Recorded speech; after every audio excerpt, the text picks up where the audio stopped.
چې چا واده نه کړي نکاح نه کړي نو دنه کو دا سترګو د نظر ګناه کیږي د سترګو د زینات کیږي موبایل استعمالي یا دا رنګه پردو خزو ته ګوري نو ګوره نبی کریم صلی الله علیه وسلم فرمایي ته چې یو زنانه ته وګورې یو زنانه د ډېره ښایسته ده یو حسینه او یو جمیله زنانه ده تا هغې ته یو نظر دې وکړه ستا نظر پرې ډېر خوږ ولګېد نو ټیک ده ستا ته به په دغه وخت کې 2 منټه لذت حاصل شي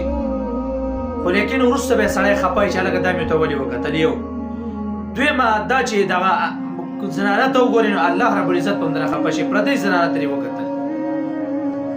نو دې وجې نه که دغه محاسن د زنانو ته وګورې ښایسته زنانه ته وګورې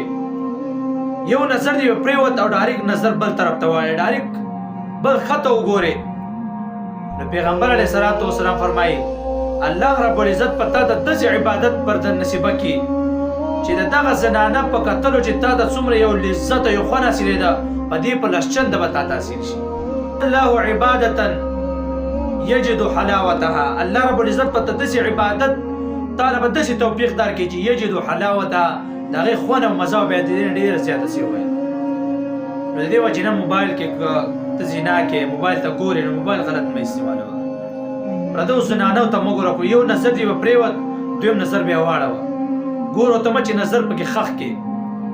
ځکه چې کتب کې نظر خښ کې نو الله به همدنه خفه شي وروسته به بیا ته پښیمانه مې نو مه کوه دا عمل الله رب العزت به توفیق درکړي داسې یو نیک عبادت په وکړي تاسو ما وایئ چې حدیث الفاظ دي احدث الله عبادة یجد حلاوتها چې دا عبادت خور او مزه به ډېره زیاته سوی وای نو الله رب العزت تاسو ما الله رب العزت فرمایي